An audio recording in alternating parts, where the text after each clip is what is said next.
Hey guys, it's Nathan from MK.Coding, and today I wanted to talk about one of the most important aspects of any coding language, and I'll be showing it to you through Python, and that's variables.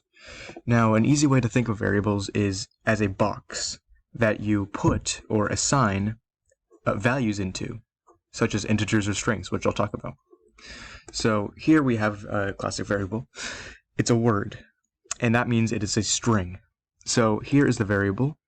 Here's the equal sign, which I use to assign a value to it, and here is the value, which is a string hello.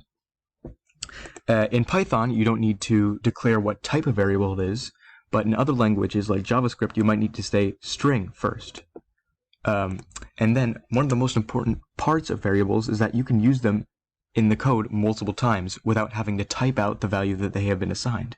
So instead of typing out hello every time I wanted to use this word, I could just say word. So here in a print statement, we have word, which is hello, and then we're going to add it to another string. Guys, it's Nathan from MK.Coding. So when I print this out, it's that. Now, variables don't have to be just words.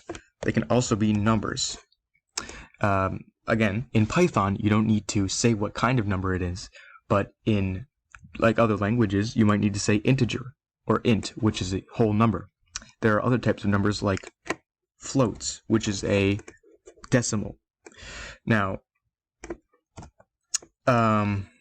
here in this print statement, it'll print number, the variable, which is 5, plus number, another 5. So that will print 10. And you can see it does that as well.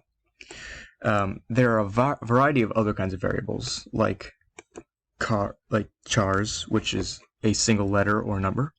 But in Python, you don't need to say what kind it is. So in other languages, if you'd like to look up certain variables, I recommend using W3 Schools. It's a very helpful resource. But I recommend to try this out at home. Maybe make a choose your own adventure story with variables that you assign values to. Or just experiment with math and create sentences. You just explore. I highly recommend that.